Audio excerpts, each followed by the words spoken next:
आज जो मुस्लिम उलमाओं की यहाँ पर मीटिंग हुई कलेक्टर ऑफिस में, क्या मौजू था इसका और क्या हुआ है मीटिंग में? थोड़ा रोशनी फरमाइए इस पर। आज जो कलेक्टर ऑफिस में माननीय पालक मंत्री नितिन राउत साहब ने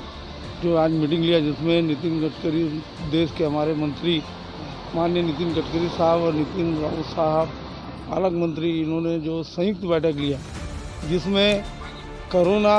और रमज़ान को देखते हुए इस मुद्दे पे मीटिंग लिया। उसमें उन्होंने संदेश दिया है कि भी कोरोना का पालन करो और रमज़ान में जो है नमाज अपने अपने घरों में पढ़ो। और उसके लिए सभी उलमा और मुफ्ती साहिबान यहाँ हाजिर थे। उनका इत्तेफाक था कि घरों में अपनी नमाज पढ़ी जाए और रमज़ान को अच्छी तरीके से मनाया जाए। और इस कोरोना जैसी बीमारी को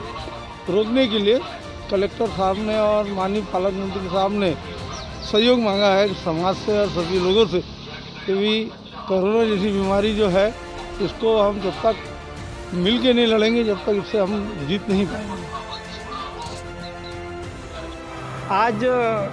कलेक्टर ऑफिस में मीटिंग रखी गई थी मुस्लिम उलमाओं की। क्या हुआ इस मीटिंग में, इस पे थोड़ा रोशनी फरमाएंगे। आज हमारे यहाँ पर जो रमज़ान का महीना चल रहा है, उसमें हमारे नागपुर शहर के जो पालक मंत्री नितिन राउत साहब ने, उन्होंने आज यहाँ पर सभी मुस्लिम धर्मगुरु और सभी मुस्लिम मेन प्रमुख लोगों को यहाँ बुलाया था कलेक्टर ऑफिस में, जिस पे कि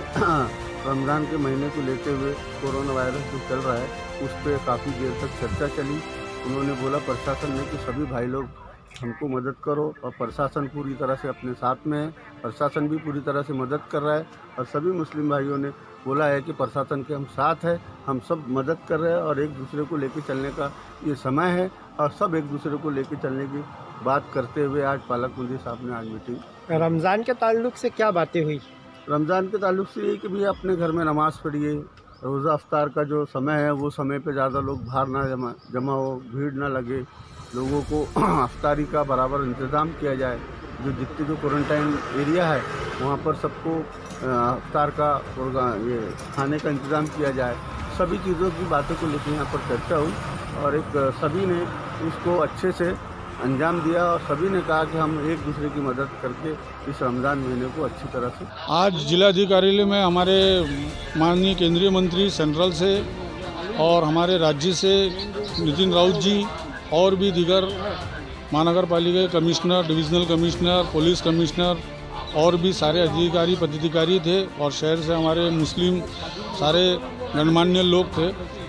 ये हाल ही में हमारे देश के अंदर में महामारी फैली है कोरोना से, इसको चिंतित लेकर आज शासन ने एक मीटिंग बुलाई थी और शासन ने हमसे अनुरोध किया है कि भाई हमको आपकी मदद के सहारे इस शहर से और इस देश के अंदर में जो महामारी फैली है इसे हमें रोकना है, इसलिए आप थोड़ी तत्परता दिखाएं। इसीलिए हमारे समाज की तरफ से सभी ने ये आह्वान किया है कि भाई हमारे इस शहर में आज जो 135 कोरोना के संक्रमित मरीज है, हम इनको जल्द से जल्द ख़त्म करेंगे और हमारे शहर के अंदर में जो रेड जोन घोषित किया है, उस रेड जोन को हम यहाँ से ख़त्म करेंगे। और यहाँ पर जो गरीब लोगों को पिछले 1.5 महीने से परेशानी हो रही है, अनाज में, खाने में, जो लोगों के कामकाज बंद है, ताकि हम यहाँ से मरीज ख़त्म करें तो ये रेड जोन ख़त्म हो, इसीलिए मीटिंग आयोजित की गई थी। इस मीटिंग में क्या सिर्फ मुसलमानों को, मुस्लिम उलमाओं को ही बुलाया गया था या सभी को बुलाया गया था? नहीं, इस मीटिंग के अंदर में मुस्लिम समाज के उलमाओं के अलावा भी और भी जो हमारे जैसे यंग प्रतिनिधि थे उन लोगों को भी बुलाया गया था, ताकि भाई एक भावना फैली हुई है कि मुस्लिम समाज के अंदर में ज़्यादातर लोग क्वारंटाइन हो रहे हैं या उनमें पॉजिटिव पाए जा रहे हैं। तो मैं आपके माध्यम से ये बताना चाहता हूँ कि यहाँ पर जितनी भयभीत स्थिति है ये मुस्लिमों में नहीं है, और भी लोग और भी समाज के लोग हैं जिनके अंदर में कोरोना पॉजिटिव पाए गए हैं, जैसे कि खामला में पाए जा रहे हैं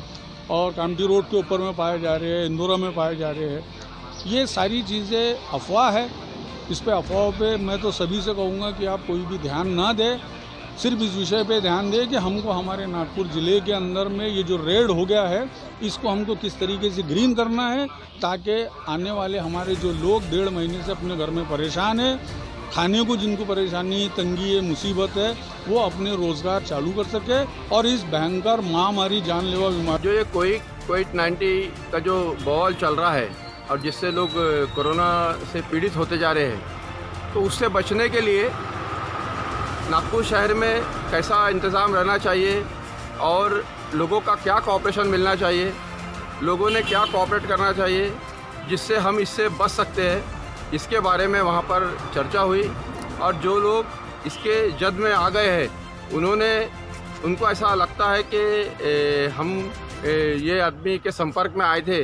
तो उन्होंने अपना खुद जाकर जांच करा लेना चाहिए, क्योंकि ये मालूम नहीं होता है कि कैसे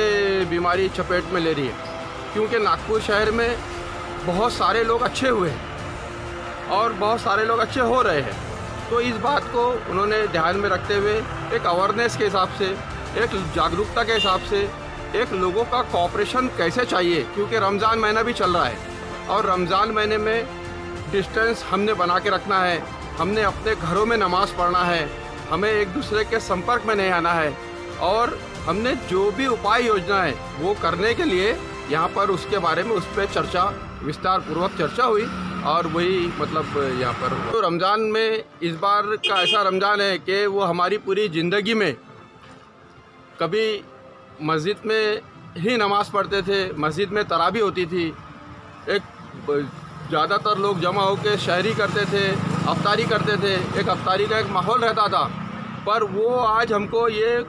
कोविड-19 के बीमारी के वजह से हमको उससे दूर रहने के लिए गवर्नमेंट ने आदेश दिया है और हम वो आदेश का पालन कर रहे हैं। इसी बात को लेते हुए, क्योंकि मार्केट में ज़्यादा जाकर, मार्केट में मजमा बढ़ाकर और भीड़ लगाकर वो बीमारी को अपने गले लगाना है, तो इसलिए मार्केट में नहीं जाना चाहिए। कोई इस बार कोई खरीदी करने का, कोई भीड़ लगाने का, कोई ऐसा इस पे एहतियात बरतना चाहिए और यही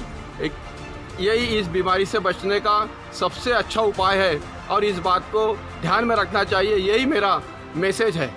मतलब इस बार शॉपिंग नहीं करना चाहिए, है ना? हाँ, शॉपिंग क्या है कि जब हम घर से बाहर ही नहीं निकल रहे, हम बाहर और पूरा वातावरण जो है वो एकदम लॉकडाउन की स्थिति में है, तो हम बाहर जाकर हमने वहाँ पर क्या करना है हमको। हमारा जब अच्छा वातावरण आएगा, लॉकडाउन खुलेगा, हम बिल्कुल एक आज़ादी वाले माहौल में घूमेंगे, तब हम खूब खरीदी कर लेंगे और हमारी जान रहेंगी, हमारी ज़िंदगी रहेंगी, तो एक से एक कपड़े पहन लेंगे, एक से एक खरीदी कर लेंगे। और क्या मैसेज दिया गया वहाँ पर? हमारे उलमाओं ने तो बताया है कि आप डिस्टेंस बना के रखो, आप बल्क में मत रहो, इकट्ठा होकर नमाज मत पढ़ो, इकट्ठा होकर अफ्तार मत करो, इकट्ठा होकर सैरी मत करो और सभी लोगों में घर के परिवार के भी जो लोग हैं,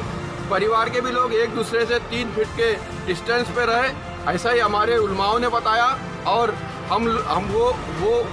उसी को फॉलो बिल्कुल सब लोग फॉलो कर रहे हैं और यही मतलब मेरा भी मैसेज है कि हमने ये सब बात को फॉलो करना चाहिए।